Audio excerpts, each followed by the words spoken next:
As I was developing my own yoga practice, being a teenager that had lots of behavioural challenges and particularly sort of challenging period of my life, as it is for many adolescents, if not all, in some way, shape or form, I was starting through yoga and meditation practices to develop a sense of self-awareness, the capacity to be able to inquire into who I was and why I did the things I did and how I was doing them, to be able to develop a level of self-reflection and maybe this sort of sense of peace. I wouldn't have called it that then, but it was something I hadn't felt for a long time, if at all being able to remember that. So as I was simultaneously working with young people who had this diagnosis of autism, started observing some of the behaviours that were causing them a difficulty with accessing their learning, accessing their environment, with their social interaction and communication.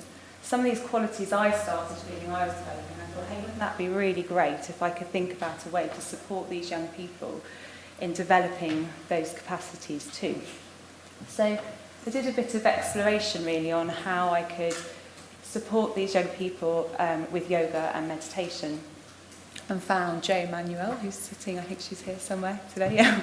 I went and shadowed her for a day in North London. I was in South London at the time. And then went on to train with Sonia Sumar and Jo through the Yoga for the Special Child program, which gave me what has been one of the greatest gifts in being able to develop my own self-practice and yoga and meditation practice, but also in being able to support young people from all backgrounds, all abilities, with all sorts of labels, diagnoses, whatever you want to call them, to pay attention peacefully.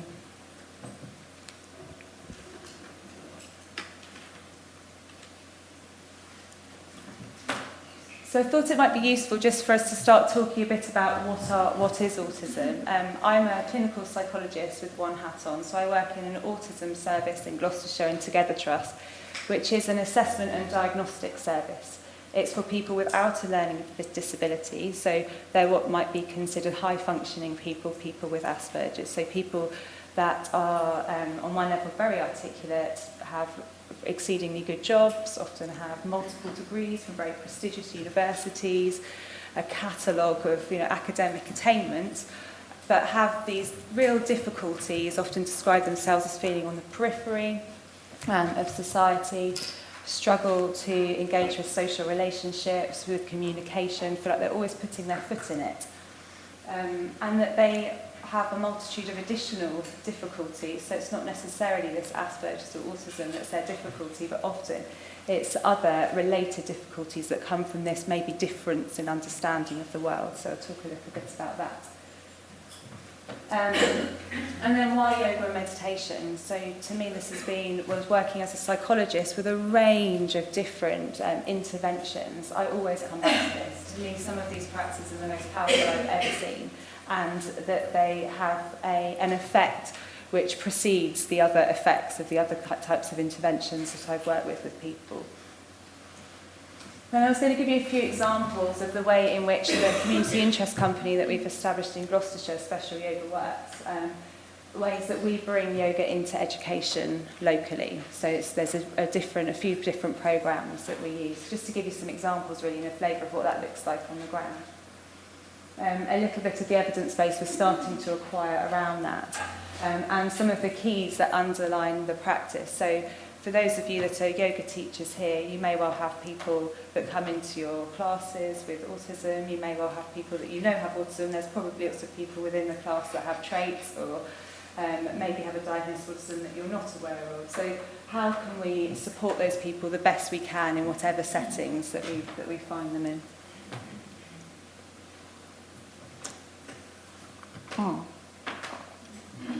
So this is a bit about the diagnostic criteria. When I was looking at images, I thought it was so perfect because we talk about this triad of impairment, and look, that's also like a peace sign that comes in. So I was like, amongst all these sort of what they call it impairments or difficulties, there's a sense of peace that sits within that. So I just thought that was a really beautiful image.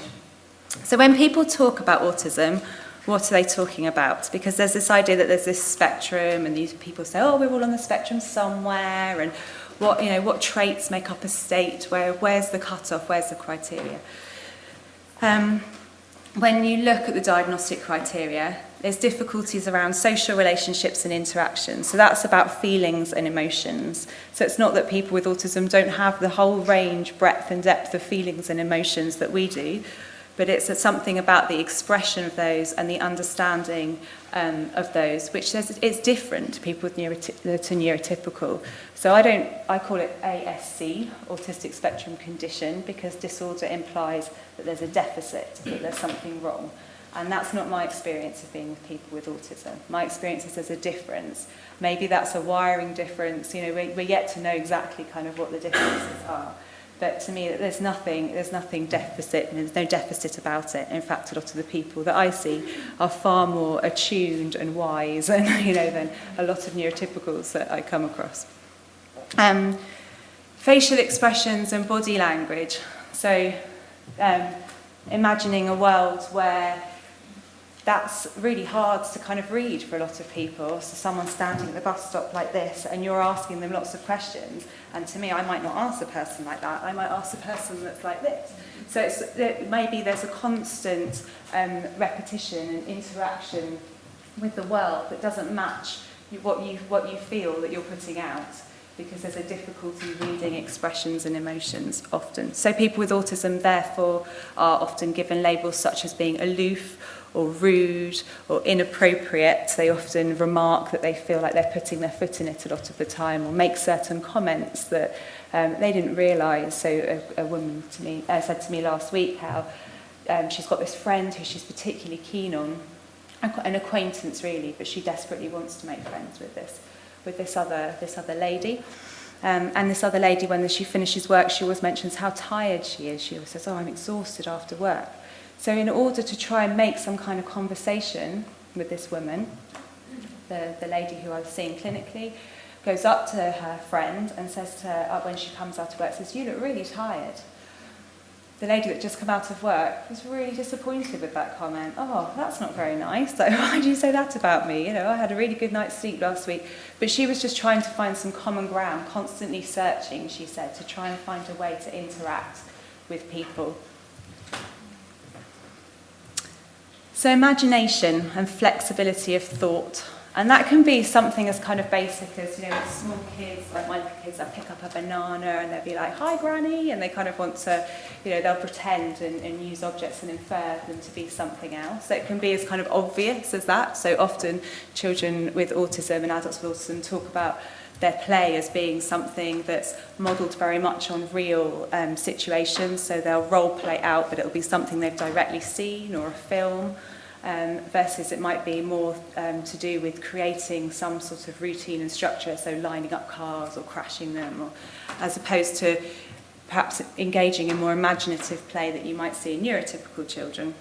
And then that can also manifest when we think about sort of later on in adulthood, or a lot of people that are very verbal and able to explain. One lady gave an example of when someone else goes on holiday, she doesn't have the capacity to be able to imagine that person in another place out there in space and time. So to her, it's just like an empty void. It's like that person doesn't exist. So how confusing would the world be if you can't see if you can't infer that things happen and exist beyond what you can actually see and where you actually are in time and space? So that might be why people with autism are often talked about loving routine and ritual.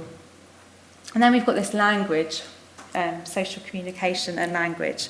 So that might be people being very literal, hop on the scales, and so they literally kind of hop on the scales. And teachers often then think they're taking the piss, or if they say something to you like, I just don't want you to ask any questions, and then they literally don't ask any more questions. I spoke to a 19-year-old girl who hadn't asked any questions in school since she was 6, because she was told not to ask, not to speak out in school. So she'd taken that very literally and held on to that.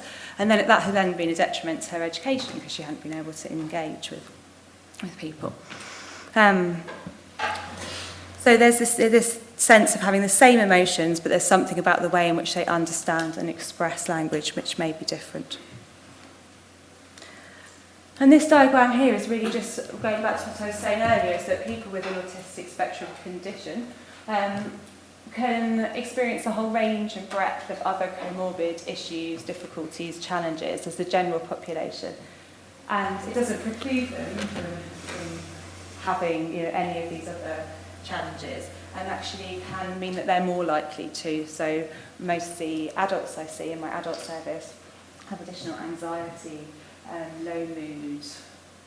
Often we see lots of difficulties around auditory processing, sensory kind of issues, ADD, OCD, ODD. So and they're often the presenting difficulties rather than the autism per se. This is taken from the National Autistic website, which is a great source of information if people want to find out more about autism, and there's really great stuff there for professionals, for individuals with a diagnosis, for families. And this is describing this triad of impairment here. So we've got this whole range. We've got to think about people that really cannot sustain conversation, to people that will talk at you, but there's not this reciprocal back and forth. So there's people that don't do this make-believe or pretend play, unusual repetitive language, going up to the social interaction. So some people that may have this kind of description of aloof, so they appear unresponsive. Often kids go through multiple hearing tests because people think they might have a hearing difficulty. Eye contact, so that's often one that people are very familiar with. Although I meet a lot of very high-functioning people, particularly women, so women are being diagnosed more as we're starting to understand that the manifestation of autism in women is a bit more complicated. So they're often a bit better at being able to do the eye contact. They've often observed very closely the way in which other people do social interaction and communication, and they start to emulate that and start to be able to act it out. And it's only when communication gets quite complex and they don't have this model that they've observed and imitated that then difficulties can kind of arise. But they're often maybe more sophisticated at those levels of interaction and communication. And their activities and interests are often different. So rather than this preoccupation around things like motorcycle wheels or the guy I saw last week, we had a real fixation on door locks, and women often, their kind of special interest might be around things like horse riding or stationary, or so things that the general population of that neurotypical people might be more interested in, more able to kind of converse about, so less sort of specialised interests. And this is not part of the diagnostic criteria, but is something, probably one of the main reasons why I think yoga and mindfulness and meditation practices just go miles. And this is a quote from a book by Heller, and it says, "Sleeping in a bed makes Emma feel lost in space, so he sleeps on his side, on his sitting room sofa, his back against the hard surface and his legs pushed up against the raised end. He thrives on heat and eschews air conditioning for the breeze of the open window and a ceiling fan. Since the clothes he wears make him squirm, he wears as little as possible. His car radio blasts with a hard rock, but he cringes at the sound of someone chewing food in a quiet room." And so many of the young people I see have sensory issues that are this profound, be it around taste, touch, smell, sight, so the lights in a room. And if we think about all the schools that we've been in, both, if we're working in schools now or the schools that we were in when we were younger, they're a nightmare in terms of kind of, sensory experience, aren't they?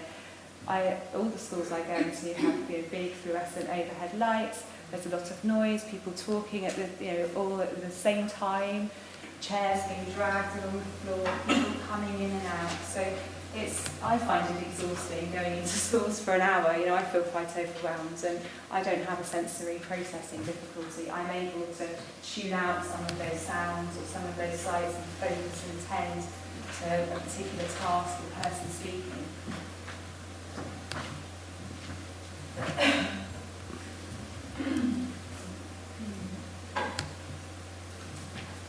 It's cut off a bit because it was translated from a different format, but When we're thinking about yoga and meditation, we just said here that social interaction is really fundamental to our human development, which I think we all know, but I think if we're considering people that have difficulties with social and interaction, it's worth thinking about what's going behind the scenes, what's going on behind the scenes when we're interacting with other people.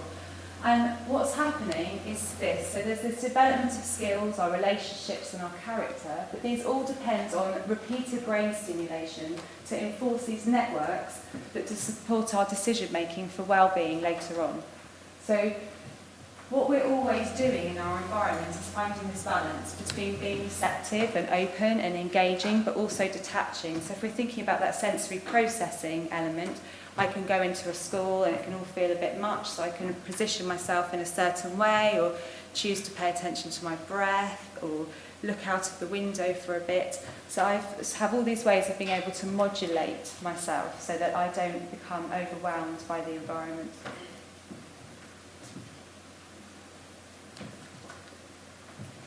And what we're finding in the research, and also what I see time and time again with young people, is that yoga and meditation have the capacity to be able to build these skills in people, and particularly people that have additional difficulties with doing these things. So although social interaction is difficult, there are ways to be able to create this receptivity and attachment so that young people have more room to get into those liminal spaces, those spaces between, where they're not completely overwhelmed and saturated, and they're not completely detached and separate. This is where else yoga and mindfulness really works for the young people I work with. So our vestibulus with our vestibular system and our proprioceptive system. So the vestibular system is what tells us if we're moving or still. A lot of young people that I work with are always on the periphery. They don't know where their bodies are in space. You put the mat out, they're off the mat. You'll see, I'm going to show you a clip in a bit of a young person that's very typical of that. So what yoga and mindfulness does is it's constantly drawing you back into your centre, drawing you back in to know where your body is in space so that your body and your mind can start to greet each other. An imitation. So there's something that's kind of happening in us. We have these mirror neurons. So we've got these specialised network of neurons which happen in the frontal cortex, so people with neurodevelopmental difficulties such as autism, a lot of difficulties around the frontal cortex, so things like motor planning and this mirror system. So what that does is they become really active when we're performing a task, but also when we observe another person performing a task. So that's how we start to form a theory about other people's minds. So that's how I know that sometimes what my husband wants to do is completely different to what I want to do, and I can start to modulate myself accordingly because I know I have different thoughts and beliefs and ways of thinking about the world that to some of you and to most of you, depending on what we're talking about. And people with autism struggle with that theory of mind. That's the term that Simon Baron-Cohen coined. So that might then go to explain why things like empathy are difficult, or things like lining up are difficult, in a queue for school, because if you don't understand why that teacher thinks that's important, or why your peers need you to do that right now to help them to maintain their peace, or to learn, or to listen, then you're just going to be doing things maybe on your own agenda slightly a lot of the time. So imitation's this really critical early milestone. And in autism, we can consistently see a difference in that. But what we are starting to learn is that there's lots of interventions, particularly those that use rhythm, things like dancing and singing and chanting, because this rhythm is entraining these mirror neurons. So it's starting to create this sense of starting to build these capacities. And I wanted to share with you a bit of a practice, which is a chanting practice, which a lot of you will be very familiar with. You might get to check this.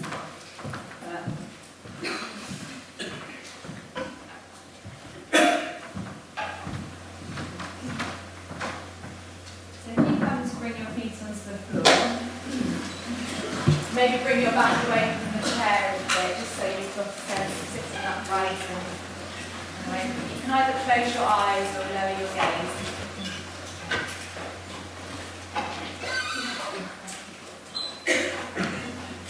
And just connect with your breath.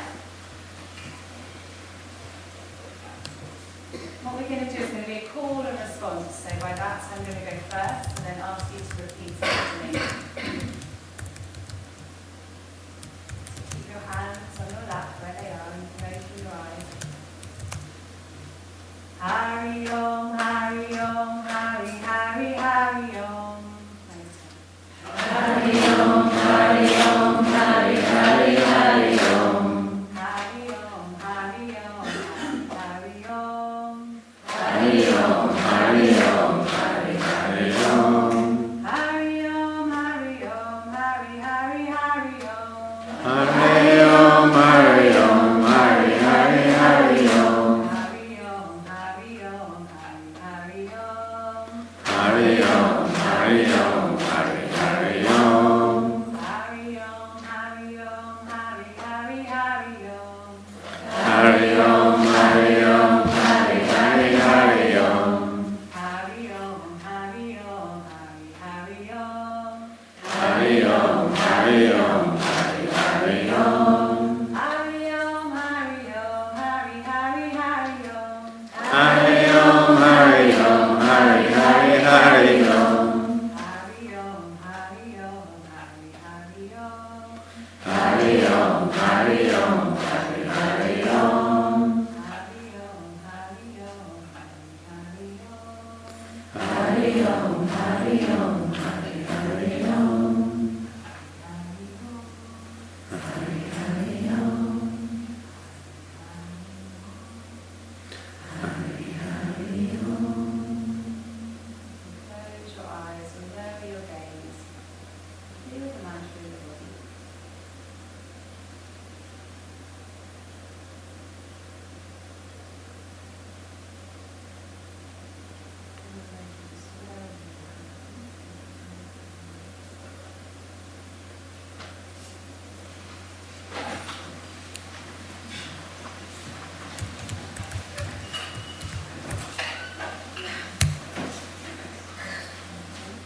So there's all sorts of ways you can play with sound, with movement, with chanting.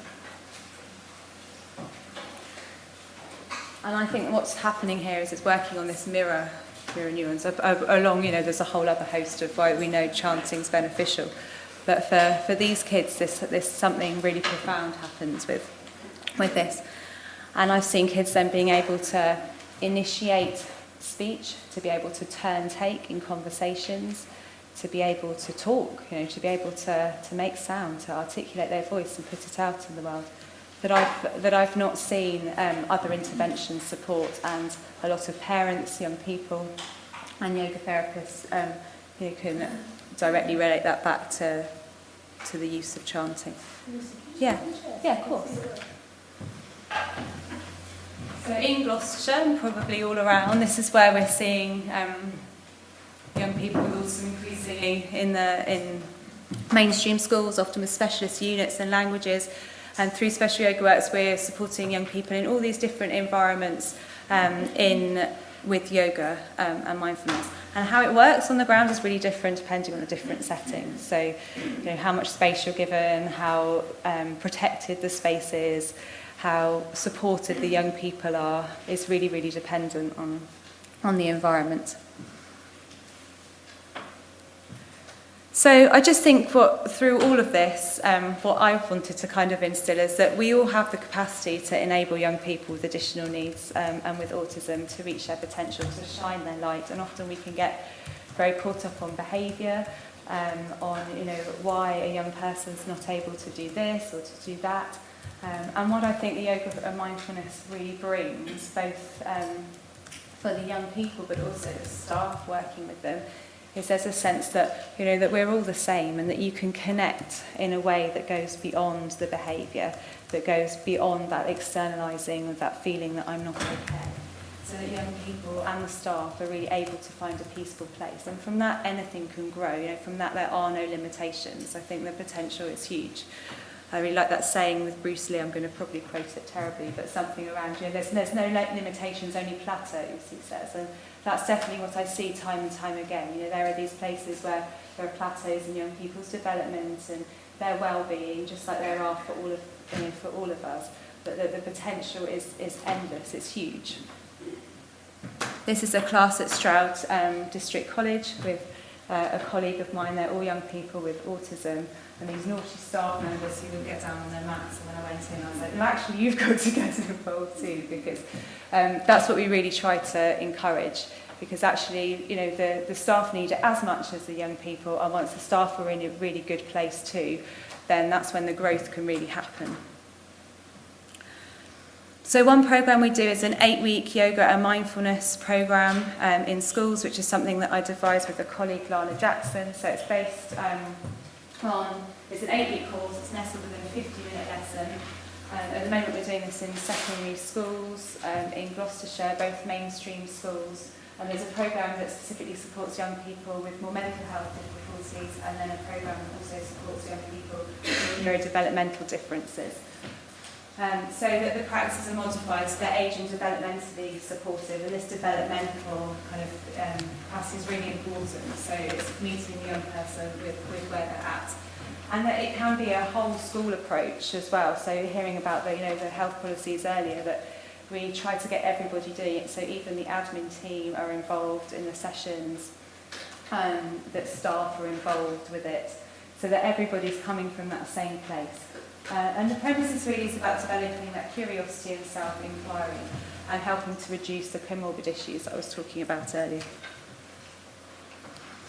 So in order to access that programme, it's a 4-day training, and what we've also done is local authorities are funding us to train teachers and LSAs within the county.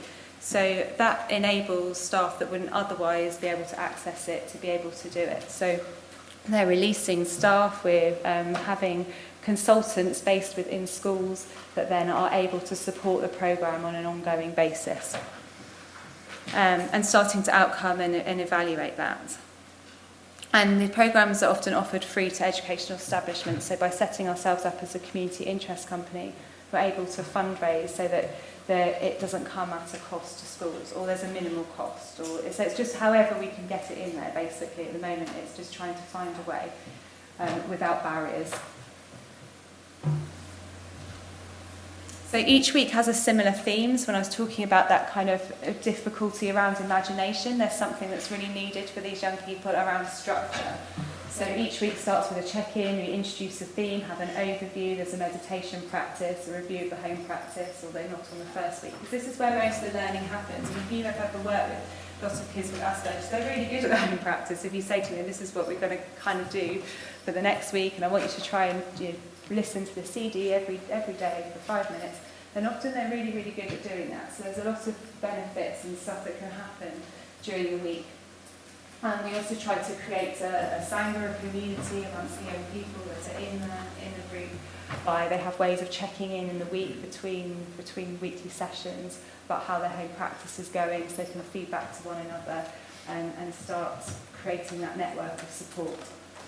All of the yoga practice includes all of these elements of yoga, and there's a second meditation in the home practice, so that just shares with them what the invitation is for them to do over the coming week. And this is what happens over the 8 sessions. So the first session is a very introductory session, and within each week there's a lot of psychoeducation. So we cover things like sleep, like eating, like mood, so that it starts to engage young people with this holistic sense of kind of well-being, really. So that really, the first session is just setting them up, explaining with where we're going with this, and then the psychoeducation is nestled within each week. The first one follows quite a basic standard MBSR, mindfulness-based stress reduction program around automatic pilot, so that we're often doing things we're very unaware of. And then it talks about how jumping hurdles. So this is quite interesting. We talk here a lot about language, because I was saying about that sort of literal use of language. So often there's this idea that we're actually jumping hurdles, but in life there's often lots of barriers and obstacles. How are we going to overcome these? how we're going to overcome difficulties with home practice, with sitting with difficulties, sitting with difficult thoughts and images through our meditation practices.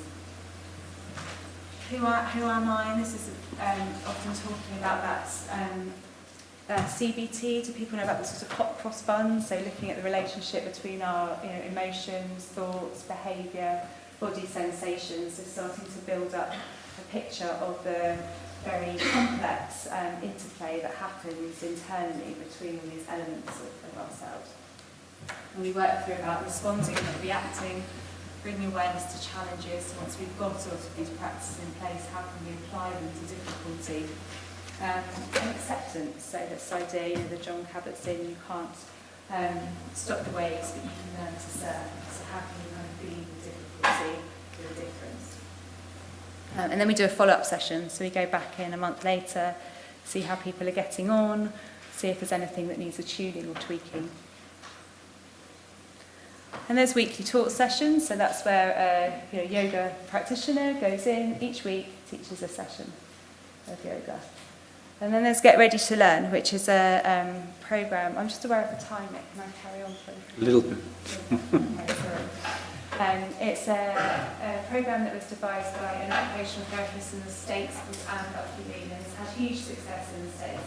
And it was running with Joe in London, and we've been doing it in Gloucestershire and 2 schools there. And 4 years later, the schools are still practicing the yoga in their classrooms. And this to me is a really interesting model because it's something where their school has an inset day, and then the school are given a DVD that they practice 20 minutes every single morning. All staff, all pupils. There's a very strict kind of boundary around the way in which they deliver it, and it's a graded approach to how they can support the children. So at first the staff stay on their mats, they don't touch the kids. The kids get up off their mat, that's all right. Then they learn when they're in a calm, regulated place to gradually draw the children back into their mats. And then they all start to practice it together. And I just wanted to show you a bit of a footage of one of these classes in Gloucestershire. So this was on week 3 of the programme. These were kids that were unable to sit in a circle all together, were unable to do a task all together. They were literally bouncing off the walls. They were on the periphery when they started this programme. And by week 3, where they were at. So they enter the classroom, it's all set up. DVDs on. So they don't have to imagine what's going to happen next. We're here, this is what we're doing, this is part of our daily routine, this is the way we start the day. This is before the register, before any of this kind of interaction happens. So that staff and adults can get in a place where they're ready to learn, because we're short of time. But just to show you, this is 4 minutes 13 into the practice. Joe did the voiced over for this. You're going to hear her own voice because it had hands.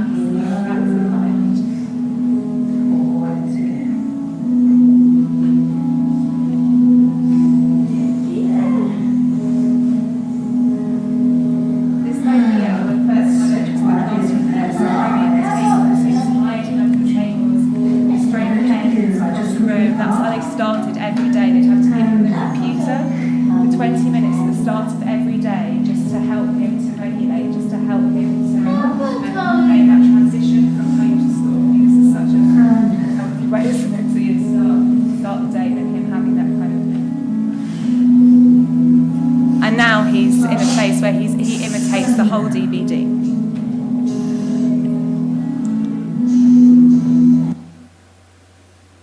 The music was specially designed for the programme, and when we're talking about that mirror neuron thing, it's that repetitive, rhythmic sound, which often they just use the music within the schools that I work in at the end of break, or when they're going to have a particularly difficult or challenging lesson to help them make that transitions. So there's a bit of research on the project, and what I could do is maybe get the slides circulated to carry on. But just what the young people say. So these are some young people that I work with in the community. Yoga helps with my listening. It takes the whirling away that my body does. That's an 8-year-old boy called Ollie. I like the sleepy time. I have a peaceful place there, and it's mine wherever I feel I get excited, very excited. I get calm at yoga. I used to feel sick a lot before. My back hurt and my body was stiff. My breathing helps me to manage this. And then an older lady, 34-year-old lady, since coming to yoga, I've been less impulsive. It's gone. Oh. Yeah, you got the drift.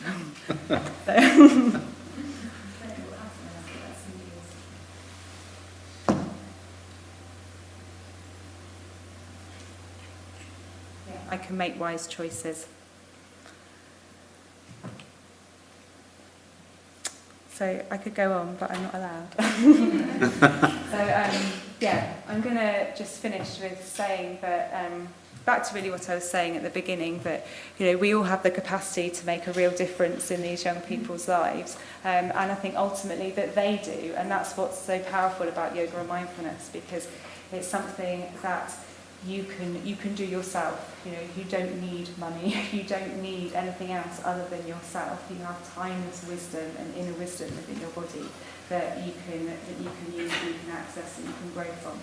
And the more that we can impart that to the young people, the difference that it can make in their lives. Thank you.